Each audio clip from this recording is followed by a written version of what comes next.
You know how people always say nothing exciting ever happens in small towns? Yeah, I used to believe that too, until last week. My name's Lena, and up until now, my life was painfully normal. School, part-time job, hanging out with friends.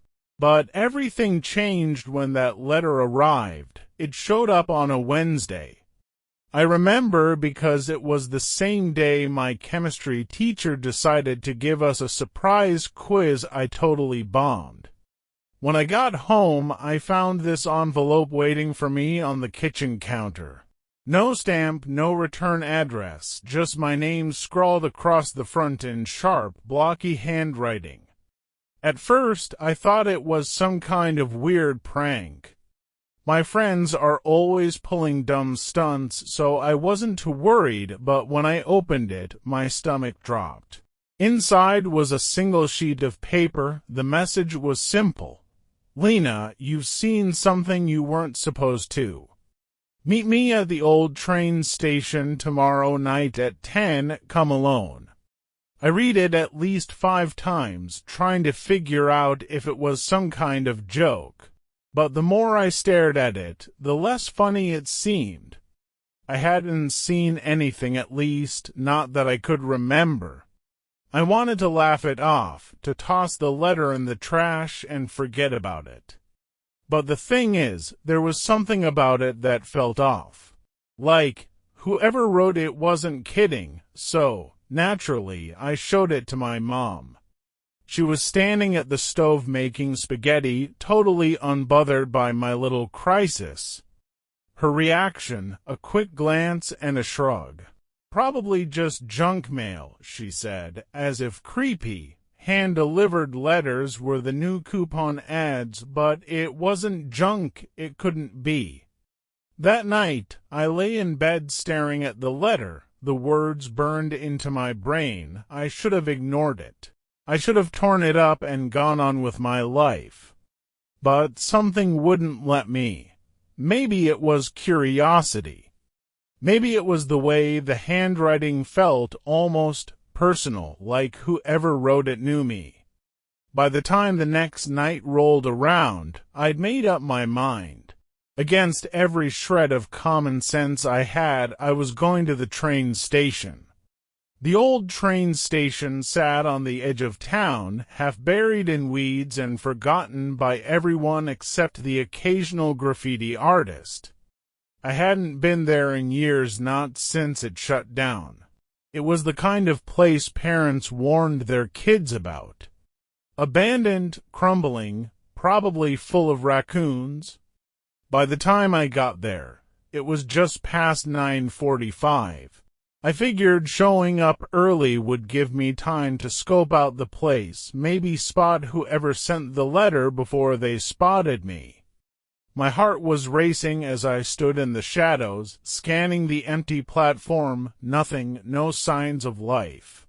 Just the wind whistling through broken windows and the faint creak of old metal. I kept telling myself this was a mistake. A waste of time, but then I saw it. A figure. They were standing under one of the old station lights, their face hidden by a dark hoodie.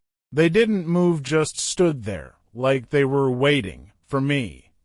I thought about turning around, heading back home, pretending none of this ever happened. But something kept me rooted to the spot. Fear, maybe? Or that stupid little voice in my head whispering, "You need to know." I took a deep breath and stepped forward. "Lena," they said, their voice low and calm, like they'd been expecting me. I froze. I didn't recognize the voice, but the way they said my name sent a chill down my spine. "Who are you?" I managed to ask, my voice shaking just enough to make me sound like an idiot. They didn't answer. Instead, they reached into their pocket and pulled out a small object, holding it out to me. At first, I couldn't tell what it was, but when I got closer, I saw it a Polaroid photo. I hesitated before taking it, my fingers brushing against theirs for half a second. The photo felt cold, like it had been sitting in a freezer. When I turned it over, my stomach flipped. It was a picture of me, but not just any picture. It was taken a week ago, at 3:20 p.m. I was sitting in the park, reading a book, completely unaware that anyone was watching me. "Where did you get this?" I demanded, holding up the photo. "Not here," they said, their voice steady but firm. "It's not safe, not safe," I repeated. "What are you talking about? Who are you? Why did you send me that letter?" "Tomorrow," they interrupted, ignoring my questions. "Same time, same place." Before I could respond, they turned and walked away, disappearing into the shadows like they'd never been there. I just stood there, clutching the Polaroid, my thoughts spinning in a million directions. None of it made sense. Not the letter, not the photo, and definitely not the cryptic stranger who knew my name. One thing was clear, though. Whoever they weren't done with me yet. When I got home, the first thing I did was lock my bedroom door. My mom would have asked too many questions if she'd seen me like this, shaking, clutching that Polaroid like my life depended on it. I sat on my bed, staring at the picture. My heart pounded as I studied every inch of it. There I was, sitting on the bench in the park, headphones in, completely oblivious. But what really got to me wasn't the photo itself, it was the angle. The picture was taken from high up, like from a second-story window or a tree. And I swear, the longer I stared at it, the more I felt that same prickling sensation I'd felt that day in the park, like someone was watching me. I flipped the photo over, desperate for some kind of clue. Written on the back, in that same blocky handwriting, was a single word: remember. Remember what? I racked my brain, trying to think of anything unusual from last week. But nothing came to mind.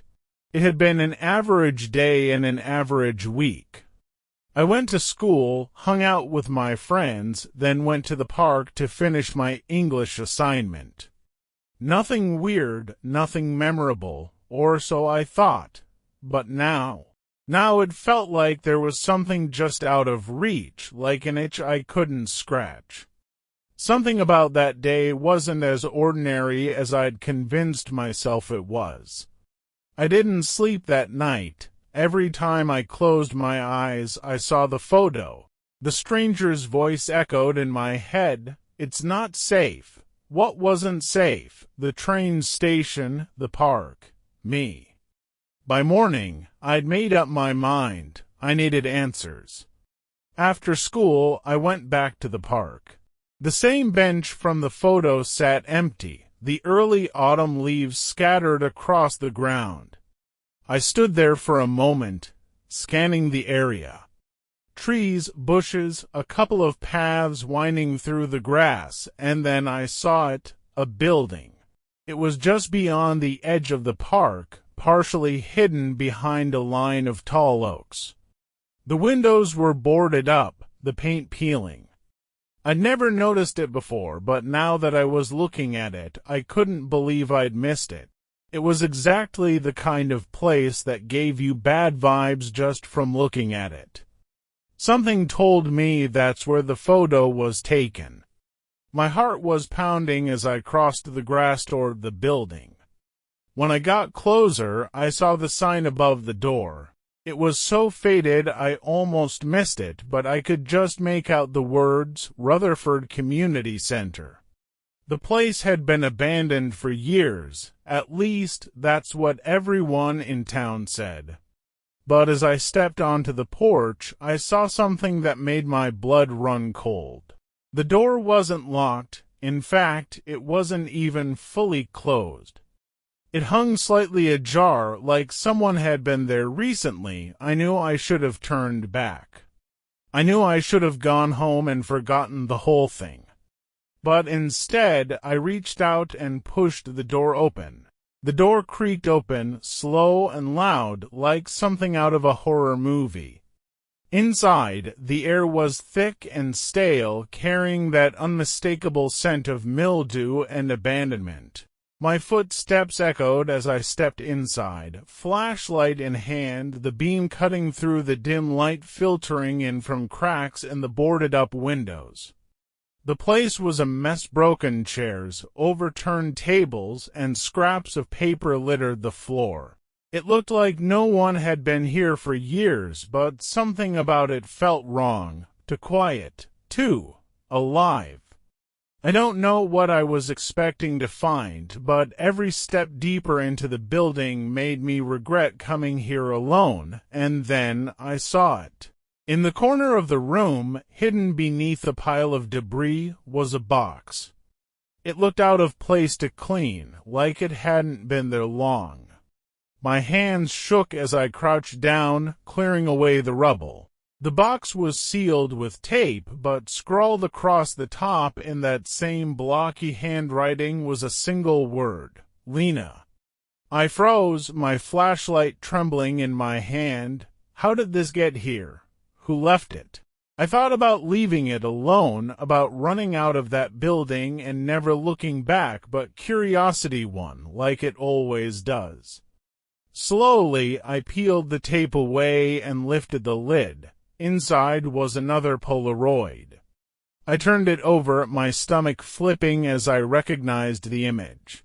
It was me again, but this time I wasn't in the park. This time I was standing in front of the train station, looking over my shoulder like I'd heard something behind me. The timestamp in the corner read last night. My blood ran cold. Someone had been there, watching me. And I hadn't noticed, beneath the photo was a folded piece of paper. I unfolded it, my eyes scanning the words as panic bubbled up inside me. You're so close, but if you keep digging, someone's going to get hurt. The sound of a loud thud snapped me out of my thoughts.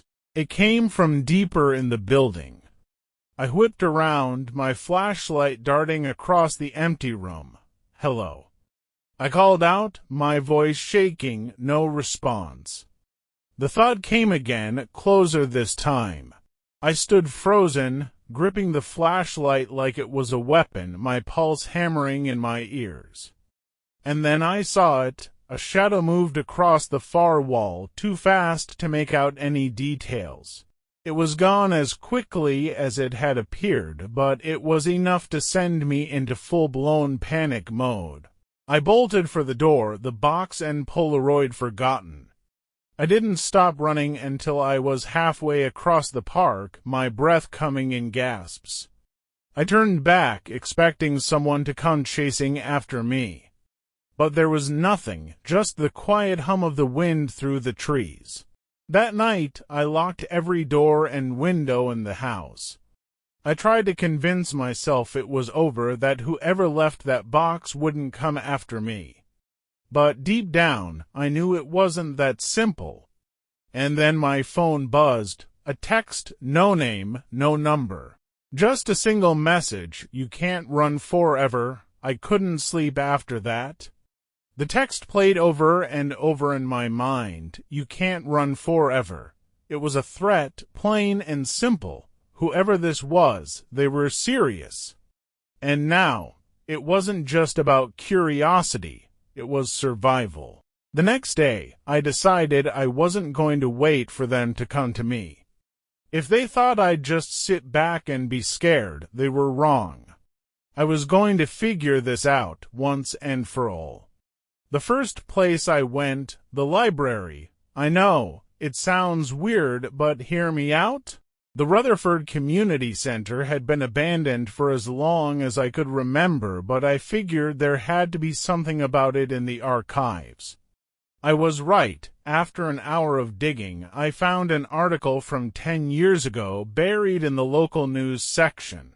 Tragedy at Rutherford Community Center, the headline read. I scanned the article, my pulse quickening with every word. Apparently, a little girl had gone missing there during a summer day camp. 7 years old, last seen in the basement during a game of hide and seek. They searched for weeks, but they never found her. The community center shut down soon after. But the last line of the article sent a chill down my spine. Rumors persist that someone else was in the building that day, a figure seen lurking near the back exit. But no arrests were ever made. Someone else. I thought about the photo, the shadow I'd seen in the building, the voice at the train station saying, "It's not safe." It all felt connected. But how? That night, I couldn't shake the feeling that I was close to close. And sure enough, as soon as I got home, there was another envelope waiting for me. This time, it wasn't left on the counter. It was sitting on my bed. Someone had been inside my house. My hands were trembling as I tore it open. Inside was a map. It showed the community center with a big red X marked over the basement. Beneath it, written in the same blocky handwriting, were 4 words: "Come, alone, midnight, tonight." At 11:45, I slipped out of the house, my stomach churning. This was stupid, reckless, dangerous, but if I didn't go, I knew they wouldn't stop. The community center was even darker at night. My flashlight barely cut through the blackness as I made my way to the basement door. It was open. I swallowed hard and stepped inside, the creaking floorboards echoing like gunshots.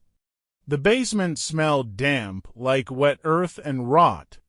The only light came from my flashlight, casting long, jittery shadows on the walls, and then I saw it. In the center of the room was a small pile of dirt. Sitting on top of it was a doll, old and faded, with one eye missing. I recognized it immediately. It was the same doll the little girl had been holding in the photo from the article. My breath caught in my throat as I stepped closer. The dirt wasn't just dirt. It was a grave. I crouched down, my flashlight trembling in my hand. That's when I noticed something else: scratch marks, faint but visible, etched into the concrete floor, like someone had been trying to claw their way out. Before I could process what I was looking at, the basement door slammed shut behind me. The sound of the basement door slamming echoed through the room, leaving me in near total darkness. My flashlight's beam quivered as I spun around, aiming it toward the door. It was shut tight. My heart pounded in my chest as a faint sound reached my ears, a low, rhythmic scraping, like something being dragged across the concrete floor. Slowly, I turned the flashlight back toward the dirt pile. And that's when I saw it, the doll. It wasn't sitting upright anymore. It had fallen over, its lifeless face now staring at me. I stepped back instinctively, my foot crunching against something on the floor, a Polaroid. My stomach dropped as I bent down to pick it up. It was me, again, but this time it wasn't from the park or the train station. It was here, in this exact basement. And the time stamp just 2 minutes ago. My blood turned to ice. Whoever had been taking these photos wasn't just watching me, they were here, right now. "Who's there?" I shouted, my voice breaking. The only response was silence, and then the scraping sound started again, louder this time, coming from the far corner of the room. I didn't want to look. Every instinct told me to run, to get out of that basement and never come back. But my legs didn't listen. Slowly, I moved the flashlight toward the sound. The beam landed on a door I hadn't noticed before, rusted, barely hanging on its hinges. It was slightly ajar, the darkness behind it swallowing the light. "Lena," a voice whispered, low and breathy, from somewhere behind the door. It wasn't just a stranger calling my name anymore. It sounded familiar, too familiar. I don't know what possessed me to keep going, but I did. My shaking hand reached out and pushed the door open. Behind it was a narrow corridor, the walls covered in dirt and scratches. At the end of the corridor there was another box. Just like before, my name was scrawled on the top. I hesitated, every nerve in my body screaming at me to stop. But I couldn't. Slowly, I opened the box. Inside was a small, handheld mirror. Nothing else. I picked it up, my reflection staring back at me in the dim light. My breath caught as I realized there was something behind me, a figure standing in the shadows, just out of reach of the flashlight. I spun around, but there was no one there, nothing but the empty basement. When I turned the mirror back toward me, the figure was gone. And then I remembered, it hit me like a freight train, the missing pieces of that day in the park, rushing back all at once. I had seen something. I'd been sitting on the bench, my headphones in, when I noticed a man and a little girl walking toward the woods. I didn't think anything of it at first. But then I saw the man grab her arm. She struggled, she screamed, and I didn't do anything. I looked away. I told myself it wasn't my business, that someone else would help. But no one did. That little girl never came back. The weight of the memory knocked the air out of my lungs. This wasn't some random mystery. This was my punishment. The sound of footsteps snapped me back to the present. I turned to see the figure emerge from the shadows. It was the same man I'd seen that day in the park, his face gaunt, his eyes cold and unblinking. "You could have stopped it," he said, his voice sharp and bitter. "But you didn't." Tears streamed down my face as I backed away, my voice shaking. "I didn't know, I didn't think, you didn't care," he snapped. "And now it's your turn to be haunted." The flashlight flickered, the room plunging into darkness. When the light came back, he was gone, but the guilt, that stayed. I ran out of the building and didn't stop until I was home, locking every door and window behind me. I never went back to the community center. I never saw the man again. But I still see her sometimes, in dreams. In reflections, that little girl with her doll in her hand, staring at me with empty, accusing eyes. I'll never forget her, and I'll never forgive myself.